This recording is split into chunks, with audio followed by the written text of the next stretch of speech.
नमस्कार, स्पॉटलाइट हरियाणा में आपका स्वागत है। मैं हूं वैशाली चौधरी और एक बार फिर एक खास शख्सियत के साथ मैं हाजिर हूं आपके सामने। आपके जो सवाल हैं, आपकी जो दुविधाएं हैं, आपकी जो समस्याएं हैं और या आपके मन में जो भी चल रहा है, उन तमाम चीज़ों को हम जानते हैं, समझते हैं और उन्हीं बातों को लेकर इस बार मैं आ पहुंची हूं कैबिनेट मंत्री जो शिक्षा विभाग प्रदेश का एक बेहद अहम विभाग जो है वो उनके कंधे पर है और वो हैं सीमा त्रिखा जी। तो सबसे पहले हम उनका स्वागत करेंगे। बहुत बहुत स्वागत मैम पीटीसी न्यूज़ में। आपको राम राम और बहुत बहुत धन्यवाद जी। पहली बार आप हमारे साथ हैं तो सबसे पहले तो इसके लिए आपको बहुत बहुत शुक्रिया कि आपने टाइम दिया हमें। और मुझे भी अच्छा लगा जी। और उसके बाद भी महत्वपूर्ण बात यह है कि हम एकदम से लोकसभा चुनाव के बाद आपसे बात कर रहे हैं, तो बहुत सारी बातें हैं आपके साथ करने के लिए। सबसे पहले तो क्या कहना चाहेंगी आप, मुझे ये बताइए कि लोकसभा चुनावों पर मैं आपका अगर फीडबैक लेना चाहूँ या लोकसभा चुनावों के जो नतीजे हैं उसको आप किस तरह से देख रही हैं, क्या कहेंगी? मैं समझती हूँ कि दो बात बड़ी स्पष्ट होकर के निकल कर आई है। अगर हम हरियाणा का बेस लेते हैं, देखिए जनता ने जब 5 सीटें क्लियर कट दे दी और कुछ सीटों पर जो है मार्जिन की भी कमी भी रही लेकिन परसेंटेज बढ़ा और 5 सीट जो हैं कांग्रेस के पास। एक बात तो पक्की है कि हरियाणा के लिए जो कहा जाता है ना कि हरियाणा की जनता दिल की बड़ी साफ और भोली है और जो भोला होता है उसे ही बहकाया भी जा सकता है। अच्छा। भ्रम में भी डाला जा सकता है। एक बहुत बड़ा भ्रम जो कांग्रेस लेकर के चली जनता के बीच में कि जैसे ही एक नारा लगा कि अब की बार 400 पार, तो कांग्रेस ने उसी लाइन को बेस बनाया और उसी लाइन को बेस बना करके कहीं वो उस समाज के तबके को जिसके लिए सिर्फ भारतीय जनता पार्टी काम करती आ रही है, ख़ास तौर से मैं कहना चाहूँगी कि गरीबी हटाओ का नारा तो कांग्रेस के पूर्व नेताओं ने खूब दिया इस देश में, लेकिन हटा नहीं पाए। अच्छा। जनधन खाता तो तब भी खुल सकता था गरीबों के लिए जो मोदी जी ने खोला। उज्ज्वला योजना, फ्री गैस कनेक्शंस कांग्रेस के ज़माने में भी दिए जा सकते थे जो मोदी जी ने दिए। जीवन ज्योति योजना जो कमज़ोर वर्ग का लोग हैं उनका 1 रुपया महीने का लगता है और भगवान ना करे किसी दुर्घटना में चले जाएं तो उनके परिवार को 2 लाख की सहायता मिलती है। वो सिर्फ नारा देते रहे और मोदी जी करके देते रहे। ये बड़ा अंतर है दोनों की मानसिकता का जी। और क्योंकि मोदी जी ने जो कहा वही किया और कांग्रेस ने लोगों के मन में एक ये बात डालने में कामयाब हो गई कि यदि बीजेपी आ गई बड़े बहुमत से तो आरक्षण का विषय उन्होंने टच किया।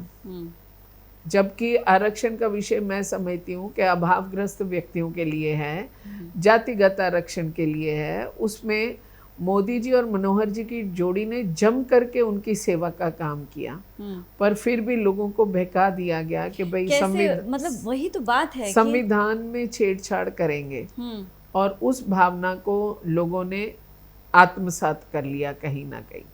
नहीं, मतलब बीजेपी के इतने सारे वादे और इतना काम सब कुछ, उनको ये सब कुछ नहीं दिखा और जो कांग्रेस ने बोला वो उनको मान गए।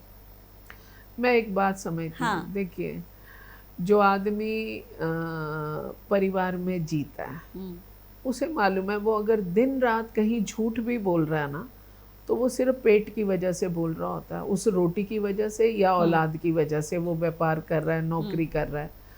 और जब आप किसी भी विषय को उसके आने वाली पीढ़ियों के उससे जोड़ दें आरक्षण से, तो आप उसे डरा करके आप उससे वोट ले रहे हैं, आप उसे बहका करके उसका वोट ले रहे हैं। वो जनता ने जो उस रास्ते पर चली गई वो जनता इन 5 सालों में देख लेगी कि मोदी जी ने कहाँ संविधान से छेड़छाड़ करने वाले हैं और कहाँ आरक्षण से।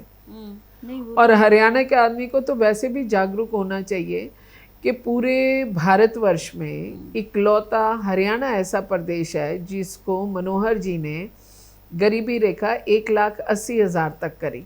बाकी पूरे देश में तो 1,20,000 है जी। ये जो 60,000 की खाई पाटी उन्होंने तो मनोहर जी ने कोई नोटों की प्रिंटिंग मशीन तो हरियाणा में लगाई नहीं थी कि भाई मैं वहाँ से पैसा निकालूंगा, नोट छापेंगे और हम इन 60,000 का जो हमारा गैप है हम इसको दे देंगे। लेकिन उन्होंने जो एक ऑनलाइन व्यवस्थाएं खड़ी करी जिसमें बिचौलिए हटाए गए और उससे जो पैसा बचा जनता का, वही पैसा जनता में लौटाने का काम किया। इसी ऑनलाइन व्यवस्था का ही तो कांग्रेस लगातार विरोध कर रही है। पोर्टल सरकार, पोर्टल वाली सरकार, पोर्टल एक के बाद एक पोर्टल खोले जा रहे हैं, उसमें हो भी रहा है, जनता समझ भी पा रही है कि नहीं, ये इस बात से किसी को कोई सरोकार नहीं है, बस एक के बाद एक के बाद एक के बाद एक पोर्टल खोले जा रही है। मोदी और मनोहर राज में एक बात बहुत अच्छी हुई है, जो अच्छी बात हुई है वो मैं ये कहूँगी कि उसमें बिचौलिए और राजनीतिक लोग बेरोजगार हो गए।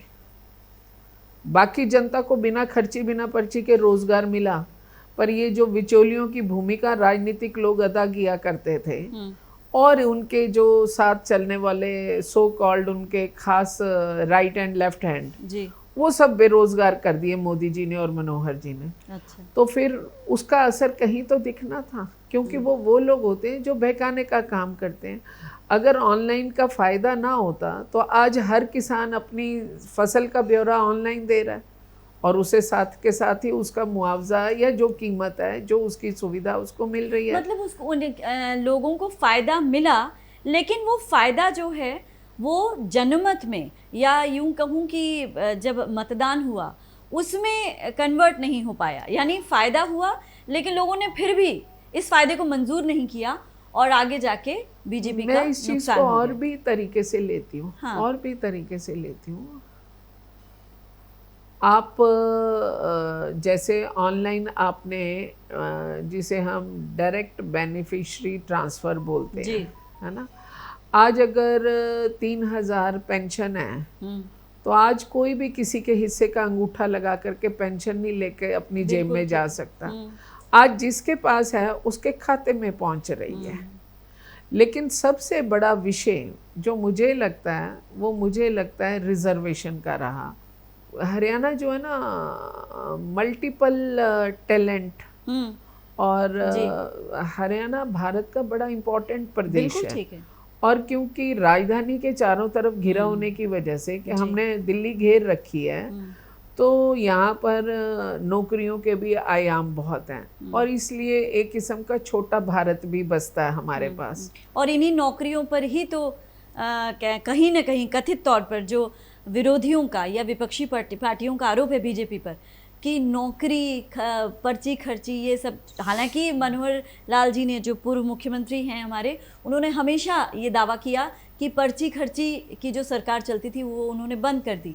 लेकिन हुड्डा जी हर एक अपने प्रेस कॉन्फ्रेंस में, या अभय चौटाला जी जब भी मीडिया से बात करते हैं, उन्होंने यही कहा कि बेरोजगारी, असंतोष, भ्रष्टाचार ये 10 सालों में जितना बढ़ा इतना पहले हरियाणा ने कभी नहीं देखा। बिल्कुल सही बात है। इसलिए सही बात है कि मैंने कहा ना, मनोहर लाल जी ने नेताओं में असंतोष पैदा किया विपक्ष के, क्योंकि उन्हीं को बेरोजगार किया। अगर आप देखना चाहेंगे तो वो जो हर खड़े होके बोल देते हैं ना कि जी हम ये पोर्टल शोर्टल बंद कर देंगे, तो वो ये कहना चाहते हैं कि हम ईमानदारी बंद करके दोबारा से बेईमानी शुरू करा देंगे। मैं स्पष्ट शब्दों में कहना चाहती हूँ कि 9.5 साल मनोहर लाल जी के जो निकले उसमें हम 90 विधायक हैं, 10 सांसद हैं, 5 राज्यसभा जी, तो कुल मिला के हम लोग 105 होते हैं। और भी 2-3 जोड़ लें जो हरियाणा से दूसरी तीसरी जगह से गए हुए हैं, हम 105-7 बन जाते हैं। ठीक है। ये पहले हरियाणा के स्वर्णिम 10 वर्ष होंगे जिसमें ये जिनका नाम मैं ले रही हूँ, इनमें से किसी भी व्यक्ति के ब्लड लाइन में किसी के बेटे और किसी की बेटी की सरकारी नौकरी नहीं लगी। नहीं तो मनोहर लाल जी के आने से पहले तो रिश्तेदारों की लगा करती थी या पैरोकारों की लगा करती थी। और अगर मैं बोलूं कि इन 105 लोगों में सिर्फ एक हमारी साथी विधायक के बच्चे की नौकरी लगी, और वो भी बीजेपी का नहीं है। अच्छा। वो भी हमारी पार्टी का नहीं है, वो भी किसी और पार्टी का है। मैं नाम नहीं लेना चाहती उस राजनीतिक दल का, ना उस विधायक का। और हाउस में कभी बात हो, कोई भी बंदा बोल दे तो वो विधायक बड़ा परेशान हो जाता है। क्यों? तो वो खड़ा होकर यही बात बोलता, भाई तुम्हारा क्या इसमें योगदान, मेरे बच्चे ने पेपर पास किया, हो गया। तो हम भी यही बात कहते हैं कि सिफारिश नहीं, ना खर्ची ना पर्ची, काबिलियत। तो वो काबिलियत के बेस पर उनके बच्चों की नौकरी लगी, हमारे बच्चों की नहीं लगी। तो ये अपने आप में बड़ा उदाहरण है। तो मनोहर लाल जी ने राजनीतिक लोग और उनके पैरोकार दोनों बेरोजगार किए, इसलिए उन लोगों ने दुष्प्रचार करने का ठेका लिया। और उस दुष्प्रचार का नतीजा ये हुआ कि हिसार, सिरसा जैसी अहम सीटें कहीं न कहीं बीजेपी को गंवानी पड़ी हैं और वोट प्रतिशत सबसे बड़ा जो परसेंटेज ऑफ मतलब वोट शेयरिंग का है वो गिरा है, जो सबसे चिंता की बात है। और कांग्रेस का बड़ा है प्रदेश में। हम प्रदेश की ही बात करेंगे ऑफ कोर्स, क्योंकि हमारा सरोकार प्रदेश से है। मैं एक और बात समझती हूँ कि देखिए, जब आप ज़िले अनुसार अगर आप देखना शुरू करें या आप लोकसभा अनुसार देखना शुरू करें, तो हर लोकसभा का अलग ही सिनेरियो है। किसी किसी लोकसभा में प्रदेश की पार्टी के लोग भी हावी हैं, वो भी कहीं ना कहीं वोट काटने और बांटने का काम उनके माध्यम से भी होता है। फिर किसी किसी जगह पर, अब मैं फरीदाबाद से आती हूँ जी, हमारे फरीदाबाद में जाति पाति को खास महत्व नहीं दिया जाता। वजह यह है कि जब 1947 में हिंदुस्तान का विभाजन हुआ तो उस समय के हिंदुस्तान का हिस्सा जो पाकिस्तान में छूट गया, वहाँ से लोगों ने आके फरीदाबाद बसाया और उन्होंने अपने हाथों की मेहनत करके इसे एशिया के मैनचेस्टर का रुतबा दिलाया जी। तो यहाँ पर परिश्रम और मेहनत की कदर है और जाति को नहीं, हम नहीं देखते हैं इतना। लेकिन हरियाणा का बहुत बड़ा हिस्सा ऐसा है जो बात ही जात पात से शुरू कर देता है कभी कभी किसी किसी खास चीज़ों में। तो उन चीज़ों का प्रभाव जहाँ जहाँ था, उन चीज़ों का भी असर देखने को मिला। जी जी जी। अच्छा, एक चीज़ और, जो बीच रणजीत चौटाला साहब ने भी ये बात कही है कि भीतर घातियों पर कार्रवाई की ज़रूरत है और उनको कुछ पता चला है कि ऐसे कुछ भीतर घाती हैं और ऐसे कुछ लोग हैं पार्टी से ही जिन्होंने कहीं ना कहीं नुकसान पहुँचाने की कोशिश की। इस पर आपको क्या लगता है कि क्या ये हो सकता है जो रणजीत चौटाला जी ने कहा है? क्योंकि ये मुखर होकर सामने आ रही है कि बीजेपी के नुकसान के पीछे कहीं न कहीं अपने ही लोग शामिल हैं। मैं ये बात समझती हूँ कि एक तो जो प्रत्याशी टेबल पर, मतलब जो पेशेंट लेटा होता है, वो बेहतर बता पाता ना कि दर्द कहाँ है और क्यों है जी। तो मैं इसलिए किसी भी प्रत्याशी की टिप्पणी पर मैं कमेंट कर नहीं पाऊंगी, लेकिन एक जनरल बात बोलती हूँ। हाँ जी। वो जनरल बात कहीं ना कहीं चौटाला से सहमति होती है। अगर आप इतिहास उठाएंगे और इतिहास की किताबें उठाएंगे, उन्हीं किताबों से जयचंद शब्द निकला जो आज तक खत्म नहीं हो पाया। और मैं तो रामायण को बहुत मानती हूँ, मैं उसी को फॉलो करती हूँ। और राम भगवान के 5 अनन्य भक्त बताए गए हैं जो उनसे बड़ा कोई उनका भक्त नहीं है, जिसमें हनुमान जी का किरदार आता है तो उसी में विभीषण का आता है। और मैं भी, जितनी मेरी उम्र है और जितना मैं घूमी हूँ, अनन्य भक्ति के बावजूद भी मैंने किसी के घर में विभीषण नाम नहीं देखा। तो ये जो किरदार हैं, ये जब तक धरती रहेगी ये तब तक कायम रहेंगे जी। और उन किरदारों से निपटना कैसे है, वो कुछ कला खुद में आनी चाहिए, कुछ ईश्वर की देन होती है और कुछ समाज जुड़ता है। जी जी जी जी। अच्छा, अब मैं थोड़ा सा हटके प्रदेश के मुख्यमंत्रियों की बात करना चाहूँगी। आपने पूर्व मुख्यमंत्री मनोहर लाल जी के साथ भी सालों आपका अनुभव रहा है और अभी नायब सैनी जी भी हैं मुख्यमंत्री और बहुत अच्छा काम कर रहे हैं। आप, अगर मैं दोनों मुख्यमंत्रियों को सामने रखूं, आपको क्या लग रहा है कि मनोहर लाल जी या नायब सैनी जी, किसे आप बेहतर मुख्यमंत्री, प्रदेश का नायक कहेंगी? मैं जहाँ तक आदरणीय मनोहर लाल जी और आदरणीय नायब सिंह सैनी जी को जानती हूँ, मैं ये जानती हूँ कि जैसे मैंने भी आदरणीय मनोहर लाल जी के शिष्य के रूप में काम करना शुरू किया, तो नायब सिंह सैनी जी भी उनके अर्जुन हैं। बिल्कुल ठीक है। जी जी जी। और हर गुरु को खुशी होती है, गुरु और पिता ऐसे हैं जो चाहते हैं कि मेरा शिष्य मेरे से आगे का कीर्तिमान स्थापित करे। तो मैं ये समझती हूँ कि नायब सिंह सैनी जी को जो ये जगह दी गई, वो भी आदरणीय मनोहर लाल जी उसमें बहुत बड़ा एक हमारा कारण बने।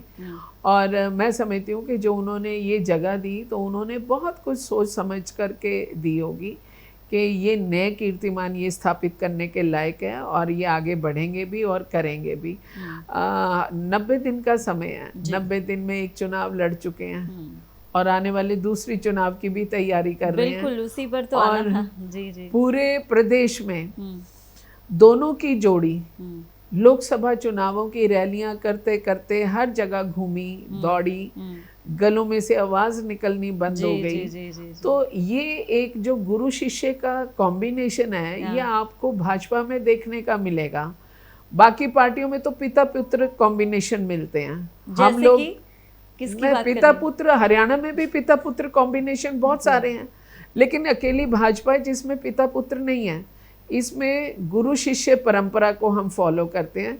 इसमें आपको द्रोणाचार्य और अर्जुन मिलेंगे, इसमें आपको सारे ऐसे उदाहरण मिलेंगे जिसमें कहीं ब्लड लाइन का कुछ लेना देना नहीं है। ठीक है। तो इसलिए मैं मानती हूँ कि नायब सिंह सैनी जी अपने नाम के अनुसार उन्होंने मनोहर हरियाणा दिया और ये नायाब हरियाणा का आज इनका, मैं सोचती हूँ कि आदरणीय मनोहर लाल जी ने उसका बीज का जो एक रोपण करना होता उन्होंने कर दिया हरियाणा में। जैसे आप कह रही हैं गुरु शिष्य, यानी एक अद्भुत ये रिश्ता है, लेकिन आप गुरु शिष्य बोल रही हैं, लेकिन कांग्रेस या फिर दूसरी पार्टियां बोल रही हैं कि अभी जब नायब सिंह सैनी जी मुख्यमंत्री बने उसके बाद का मैं बता रही हूँ कि खास तौर पर कांग्रेस या फिर दूसरी पार्टियां भी वो कहते थे दरअसल मुख्यमंत्री अभी भी मनोहर लाल जी ही हैं, ये तो सिर्फ चेहरा है जो सामने है, पीछे जो सारा का सारा काम है या पीछे जो तमाम आदेश निर्देश और चीज़ें हो रही हैं वो मनोहर लाल जी की तरफ से हो रही हैं,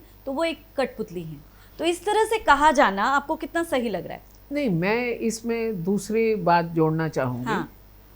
उन्होंने काले रंग का चश्मा पहन रखा है, उनको काला, किन्होंने? सामने जो बोल रहे हैं, जो बोल रहे हैं। अच्छा। उनको काला काला दिख रहा है। यही हमारा और बाकी पार्टियों का फर्क है कि बीजेपी को क्यों डिसिप्लिन्ड पार्टी कहा जाता है, क्यों कैडर बेस्ड पार्टी कहा जाता है, क्यों कहा जाता है कि एक दिन अचानक से फरमान आता है, एक दिन पहले तो प्रधानमंत्री जी बहुत बड़ी बात करते हैं। हाँ। और अगले दिन हमारे मुख्यमंत्री रिजाइन दे देते हैं। बाकी पार्टियों में तो कोई नॉमिनेट हो जाए, ये तो चुनाव लड़ कर के आए फिर मुख्यमंत्री बने, तो बाकी पार्टियों में तो कोई नॉमिनेट हो जाए ना, पंच भी, तो वो इस्तीफा नहीं देता। ये तो बहुत बड़ी बात है और मैं समझती हूँ। लेकिन अब तो कहा जा रहा है शायद इसलिए था क्योंकि ये था कि लोकसभा सीट के लिए वो चुनाव लड़ेंगे और उसके लिए मतलब उनकी प्लानिंग ही कुछ और थी, केंद्र की तरफ से मनोहर लाल जी ये भी बात मान ली। हाँ। तो इसका मतलब है, आपको कानों कान खबर नहीं हुई, तो इसका मतलब है कि बीजेपी जो करती है वो बहुत दुरुस्त तरीके से करती है। और दूसरी बात, कुछ भी कह लें कि बड़े घर में गए, बहुत अच्छी बात है, यहाँ पर वो खुद सबसे बड़े थे जी, है ना। तो लेकिन अगले ने एक सेकंड में मोह त्यागा, और मैं तो बड़ा फक्र महसूस करती हूँ और मैं बहुत ब्लेस्ड फील करती हूँ कि शायद मेरे साथ किन लोगों की दुआएं आए कि जो मुझे मनोहर लाल जी के सानिध्य में काम करने का मौका मिला। कि बहुत संतों से भी मेरे को नमस्कार करने का मौका मिला। मैंने आज तक कोई जनप्रतिनिधि देश भर का नहीं देखा कि जिसने अपना सर्वस्व दान करके प्रधानमंत्री के खाते में जीवित दे दिया हो। आदरणीय मनोहर लाल जी का उदाहरण क्या कोई देश में कोई और है? अभी तो बाकी सब तो अपनी पीढ़ियों के लिए माल संजोने में लगे रहते हैं। जी अच्छा, अब हम थोड़े सा आपके विभाग के बारे में भी बात कर लेते हैं, लेकिन उससे पहले मैं, चूंकि फरीदाबाद का जो इलाका है वो आपका इलाका है, आपका गढ़ है, आप सालों से उसको करीब से देख रही हैं, वहाँ की जनता आपको करीब से देख रही है, तो थोड़ा पहले उसकी बात कर लेते हैं। वहाँ फरीदाबाद और ये जो बल्लभगढ़, ये जो पूरा इलाका है, कहीं ना कहीं वहाँ की जनता में, ख़ास तौर पर जब मैं खुद वहाँ गई थी और मैंने भी महसूस किया था, मैंने उद्योग मतलब जो इंडस्ट्रियलिस्ट हैं या फिर वहाँ पे जो कर्मचारी हैं उनसे बात की थी, उनमें कहीं ना कहीं अभी भी असंतोष है कि जिस तरह से उनको सरकार की तरफ से मदद चाहिए थी, चाहे वो बिजली के क्षेत्र में हो, बुनियादी सुविधाएं हो, वो नहीं मिल रही है। तो आपको क्या लगता है कि क्या उस क्षेत्र में अभी भी सरकार की तरफ से काम किया जाना बाकी है, और उसमें आप किस तरह से योगदान दे सकती हैं? मैं ये समझती हूँ कि हमारे प्रदेश को 10 साल पीछे के बिजली के नाते से जो 10 साल पहले का हरियाणा था, अगर उसके 10 दिन भी दे दिए जाएं, अच्छा, तो आज लोग जो है ना मतलब चिल्लाने को लगेंगे। वजह ये है, जब 9.5 साल आपकी बिजली नहीं कटी, पावर कट नहीं लगे, तब बिजली आती कम थी और जाती ज़्यादा थी। अच्छा। और अगर वो दिन याद दिलाने हो तो सिर्फ 10 दिन का रिमाइंडर देना है कि 10 दिन एक बारी फिर पुराने वाला हरियाणा दिखाते हैं। अच्छा, मतलब आपके मुताबिक अब स्थितियां जो है वो पहले के मुकाबले बहुत बेहतर हैं। अब हरियाणा में कहाँ है पावर कट? पावर कट नहीं है। देखो, लोकल फॉल्ट हो सकता है, ट्रांसफार्मर फॉल्ट हो सकता है, इंडस्ट्रीज की बात कर रही हूँ मैं इंडस्ट्री पे भी बात कर रही हूँ कि उनके लिए भी पावर कट तो उनके लिए ही लगता था। तो वो आज तो कहीं पर भी नहीं है। जब से मनोहर जी ने बागडोर संभाली थी तो उन्होंने बिजली तो प्रॉफिट में चली गई हमारी, जो कभी इतना लॉस का महकमा हुआ करता था। आज मैं मेरी विधानसभा की अगर बात करूं, मेरे शहर की तो अभी मैंने गिनती नहीं करी, मेरी अपनी विधानसभा में 4 बिजली के नए सब स्टेशन हमने बना दिए। एक हमने सबसे बड़ा बनाया 46 सेक्टर में, अच्छा, और उससे छोटा हमने बनाया 21 सेक्टर में जो 66 केवी का है, वो 66 केवी से बड़ा है। अच्छा। और एक हमारा सूरजकुंड में वर्क इन प्रोग्रेस है। अच्छा। एक हमने ग्रीनफील्ड में बनाया है। अच्छा। तो 4 सब स्टेशन तो भटकल विधानसभा में बन गए। तो ये सब स्टेशन बनना भी देखिए ना कि अपने 10 साल के ये गिनवाए कहाँ बने। तो मैं नहीं समझती हूँ, ये बात मैं मानती हूँ कि मदर यूनिट्स, इंडस्ट्री के यूनिट्स आने चाहिए। अभी मारुति का एक बहुत बड़ा यूनिट जो खरखोदा में, सोनीपत में अभी हमने करा शुरू।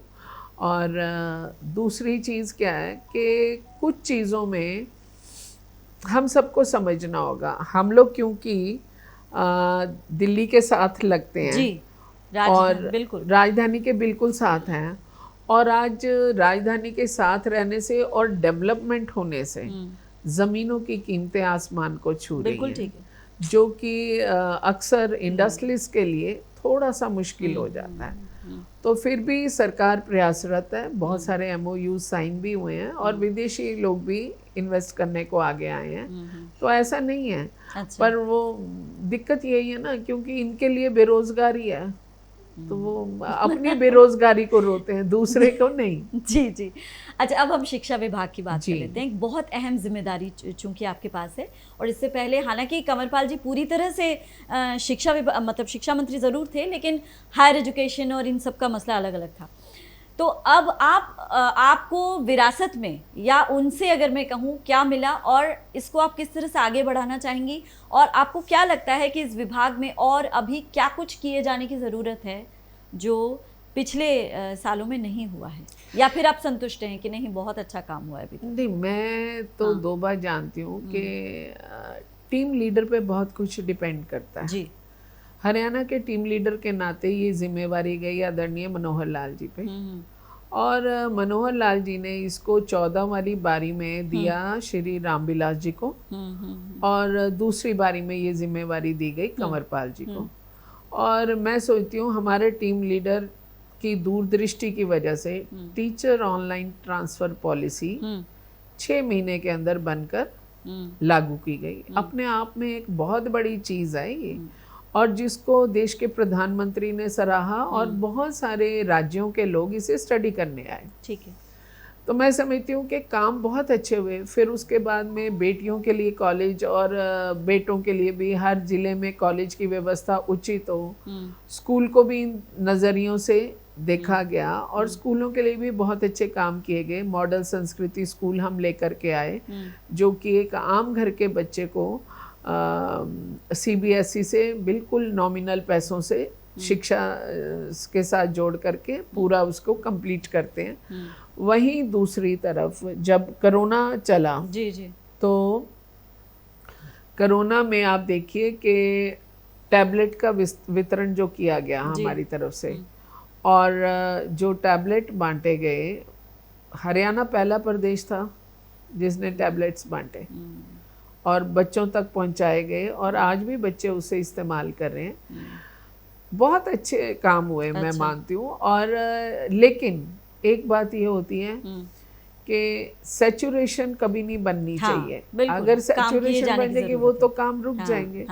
तो काम तो निरंतर बढ़ते चले जाने चाहिए। जैसे मैंने मीटिंग ली थी, तो मैंने इनसे कहा कि एक काम किया जाए, जो हमारी 10 साल पुरानी बिल्डिंग्स हैं और जो फर्दर इन प्रोग्रेस हैं और जो रिमोट एरियाज में भी कुछ ऐसे स्कूल हैं जिन पर काम किए जाने की जरूरत है, नहीं, जो टू बी प्रपोज्ड हैं, जो अभी चल रही हैं, इन सब के अंदर एक चीज कंपलसरी करी जाए कि इन सारी बिल्डिंग्स के ऊपर सोलर सिस्टम लगाया जाए कि हमारे को बिजली का बिल नहीं देना। बिल्कुल ठीक। ओवरहेड्स खत्म करें हम, और जहां हम ओवरहेड्स खत्म करेंगे वहां हम कहीं ना कहीं सोलर एनर्जी को भी ढंग से यूज कर पाएंगे, और अपने देश के प्रधानमंत्री के मिशन को भी हम बल देंगे। उसे हम अपनी सरकारी बिल्डिंग से शुरू करें। मैं ये समझती हूँ कि कम से कम साल में 2 बार एक हमें स्टूडेंट कैरियर काउंसलिंग सेमिनार रखने चाहिए। वो हर सिस्टम में ज़रूरी है, बहुत ज़रूरी। 9वीं के बाद से ऊपर तक ये चलने चाहिए। और एक मैं समझती हूँ कि पेरेंट टीचर इंटरेक्शन सेशंस होने चाहिए, जो आज इसलिए ज़रूरी हैं कि जो अभावग्रस्त है वो तो लोगों के घर में कपड़े धो के या सफ़ेदी करने में अपना समय दे रहे हैं, और बच्चे का उतना समय नहीं दे पाते। और जो अति में हैं, जिन पर बहुत है, वो क्योंकि बहुत अच्छी जगह सैलरीड हैं या अपना बिजनेस देख रहे हैं, तो वो इस वजह से समय नहीं दे पाते। तो एक टीचर पेरेंट और स्टूडेंट इंटरेक्शन ज़रूर होना चाहिए। कम्युनिकेशन अच्छा कम्युनिकेशन होना चाहिए। उसके लिए भी आज हमें क्लास लेने की आवश्यकता है। और एक हमारा डिपार्टमेंट है चाहे, और पेरेंट्स भी हैं, मैं कहती हूँ एक सेमिनार हमारा स्पिरिचुअल ओवरहॉलिंग का भी होना चाहिए। अच्छा, स्पिरिचुअल ओवरहॉलिंग इसलिए ज़रूरी है, आदमी जब काम करता है वो टाइप्ड हो जाता है कि मेरे 8 घंटे हैं, 10 घंटे हैं, मेरे को 7 बजे, हाँ, वो चीज़ उसकी कहीं ब्रेक होनी चाहिए। नई ऑक्सीजन, नई ऊर्जा, नई एनर्जी, इन सब को लेकर के आगे बढ़े। और फिर एक और चीज़ है, पीस तो सबको चाहिए, शांति सबको चाहिए, और उसका रास्ता तलाशना। मैं खुद भी टीचिंग में रही हूँ, मुझे पता है कि सुबह 4 बजे उठ के सारे घर का ब्रेकफास्ट बना करके, और टाइम से आपको ऑटो, बस, जो भी आपका माध्यम है जाने का, और फिर पूरे रास्ते घर में जो जले ना जले, पर रास्ते में हनुमान चालीसा का पाठ होता है। टीचर की लाइफ बहुत मीठी भी है, और मतलब जिसे कहते हैं ना, मेहनत वाली है, मेहनत वाली है। बिल्कुल ठीक। तो कुछ चीज़ें हमें इनोवेटिव और अलग अलग निकालनी चाहिए कि जो भीड़ से हट करके हों। बिल्कुल बिल्कुल। और उनको उस मुकाम तक लेकर के जाएं। जी जी। एक बस आखिरी सवाल, क्योंकि टाइम की भी कमी है हमारे पास। एक तो ये जो नीट वाला जो मामला, अभी ये जो घोटाला, आपको पता ही है कि क्या चल रहा है, और धांधली की बात इतनी, और बहुत बड़े स्तर पर ये एक नेशनल इशू या नेशनल एक बोल सकते हैं कि खबर बन चुकी है। अगर ये अभी सुप्रीम कोर्ट तक बात जा चुकी है, और अगर ये बात, आपको क्या लगता है, अगर ये बात साबित हो जाती है कि सच में धांधली हुई है, घोटाला हुआ है, तो क्या प्रदेश सरकार के लिए ये कोई एक कह सकते हैं ना कि एक चुनौती बन सकती है आगे जाकर? विधानसभा चुनाव सामने हैं, ऐसे में सरकार को इस चीज़ को किस तरीके से हैंडल करना, और अगर ऐसा है तो सरकार के पास क्या योजना है इसको? देखिए, राजनीति में हर दिन हर इशू चुनौती होता है। राजनीति में अगर आप अधिक सफल हो गए तो आपके लिए चुनौती है कि आप वहीं मेंटेन करें। उसको मेंटेन करना भी चुनौती है, जीत जाना ही काफ़ी नहीं है। नहीं, बिल्कुल, है ना। और मैं समझती हूँ कि अगर इसमें कोई घोटाला साबित होता है तो हमें सबसे पहले न्याय के पक्ष में काम करना चाहिए, और वो न्याय हमारा निश्चित रूप से बच्चों के भविष्य को लेकर के होना चाहिए। प्रायोरिटी वही होनी चाहिए। और सबसे बड़ी चीज़ जो मुझे लगती है, आपसे कोई चूक या गलती हो जाए तो आपको उसको स्वीकार करने में कभी भी शर्म और गुरेज नहीं करना चाहिए। जब आप उसे स्वीकार करते हैं तभी आप उसे इम्प्रूव कर पाते हैं। ठीक, बिल्कुल ठीक। और अगर ऐसा कुछ भी निकलता है तो उसकी निश्चित रूप से छानबीन भी होगी और जो जिम्मेवार होंगे, अकाउंटेबल होंगे, कार्रवाई भी होगी कानून के मुताबिक, और सारा कुछ देखा जाएगा।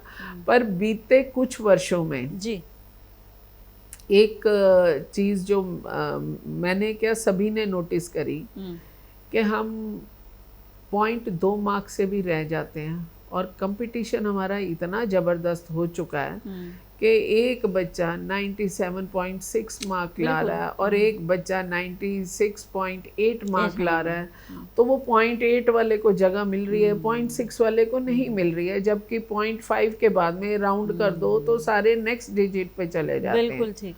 तो ये जो कॉम्पिटिटिव स्पिरिट हमारी बनी हुई है, मैं सोचती हूँ इसकी भी रोकथाम लगनी चाहिए, इसकी भी व्यवस्था थोड़ी बदलनी बच्चों में चाहिए। फ्रस्ट्रेशन कहीं ना कहीं आ जाती है इसकी बच्चों वजह में से। आ जाती है। फिर पेरेंट्स जो हैं, मुझे लगता है, मैं खुद टीचर थी तो मैं बोलती थी कि भाई अगर ये बच्चा मैथ्स में वीक है तो हो सकता है ये अपने बिहेवियर में सबसे अच्छा, वो 98% वाले के ऐसा नहीं है। आपके पास कुल मिला के तो 100 ही है, पर वो 100 में स्कोर कहाँ कितने वो देखना बड़ा जरूरी है, और चलना भी हमें उसी के मुताबिक चाहिए। बिल्कुल।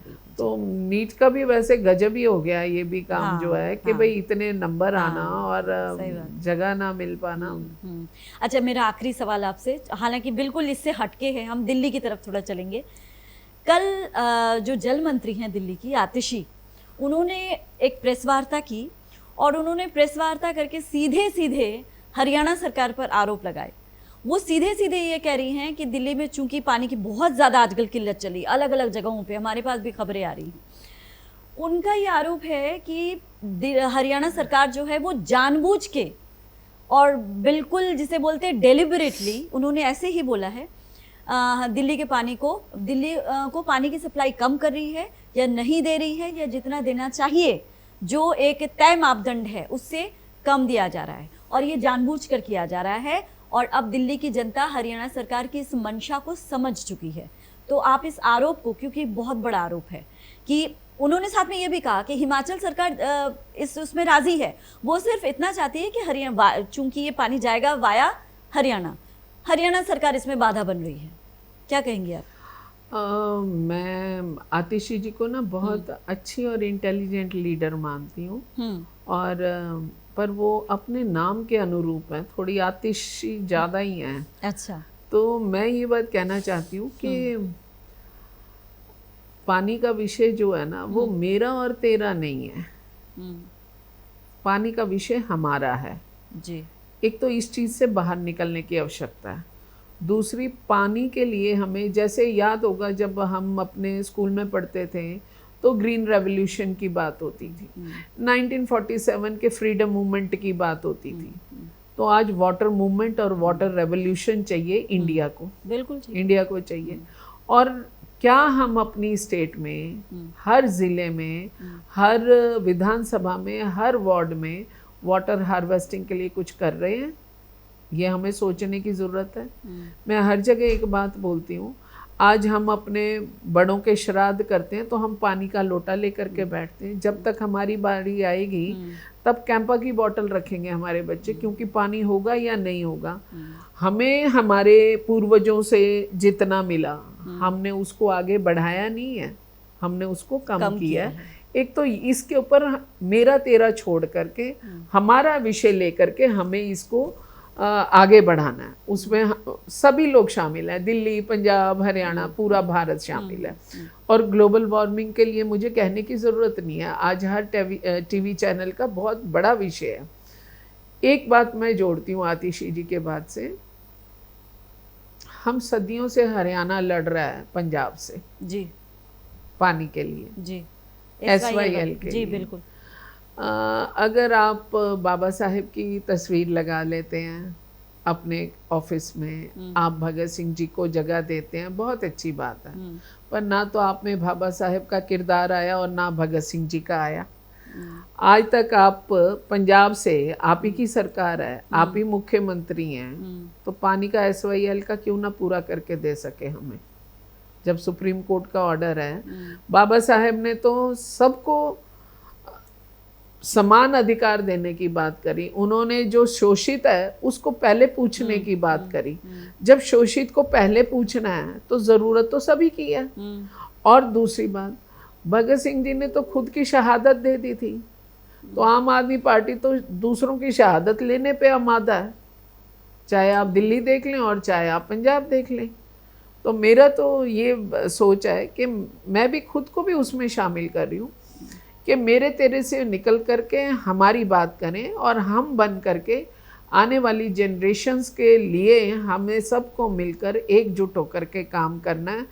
अब भारत को एक वाटर रेवोल्यूशन की बहुत बड़ी ज़रूरत है, और जिसमें मैं सोचती हूँ जितने हमारे मीडिया हाउसेस हैं, इनको भी, जैसे आपकी डिबेट चैनल्स होती हैं या आपको स्पेशल 15 मिनट्स 25 मिनट्स का एक प्रोग्राम जो है ना, पानी के विषय को लेकर के बहुत ज़रूरत है, लोगों को जागृत करने की आवश्यकता है। बिल्कुल, वो तो खैर हम लोग की तरफ से कहीं ना कहीं कोशिश होती ही रहती है, इसमें कोई शक नहीं। चलिए, बहुत बहुत शुक्रिया मैम, आपने अपना कीमती वक्त जो है हमें दिया और तमाम जो हमारे सवाल थे उस पर बिल्कुल बेबाकी से और पूरी ईमानदारी के साथ जवाब दिया, इसके लिए बहुत बहुत शुक्रिया। बहुत धन्यवाद। तो ये थी सीमा त्रिखा जी, जिन्होंने न सिर्फ अपना विभाग बल्कि लोकसभा चुनाव से लेकर विधानसभा चुनाव से लेकर जल के मुद्दे पर और तमाम मुद्दों पर PTC न्यूज़ के तमाम सवालों के जवाब दिए। अगले हफ्ते एक और शख्सियत के साथ फिर से हाजिर होंगे। इजाज़त दीजिए, नमस्कार।